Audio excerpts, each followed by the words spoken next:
Үеийнгийн дээрлэхэлтэд зөвхөн дээрлэхэгч, хохирогч оролцдоггүй. Тэгвэл дээрлэхэлтэнд хэн оролцдог вэ? Их Британий дээрлэхэлтэд тэнцэх холбооны тодорхойлолтоор дээрлэхэлтэд 6 тал оролцдог бол 1-р хохирогч, 2-р дээрлэхэгч, 3-р дээрлэхэгчэд туслагч тал, 4-р дээрлэхэлтийг дэмжигч, харин 5-р хохирогчид туслагч, сүүлийнх нь чимээг ажиглагч. Энэ хэсэг нь хамгийн өндөр хувийг эзэлдэг.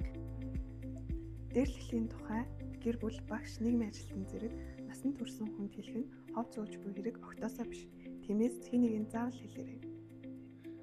Дээрлэхэлтийг үеийнхээ зогсоохыг оролдвол амжилттай болох магадлал 50-60% байдаг. Хүүхдүүдээ хэн нэгнийг дээрлэхэж гутаан доромжилсан утгатай зураг бичлэг чатыг цааш нь түгээхгүй, сэтгэгдэл үлдээхгүй байж репорт хийж хэвшээрэй.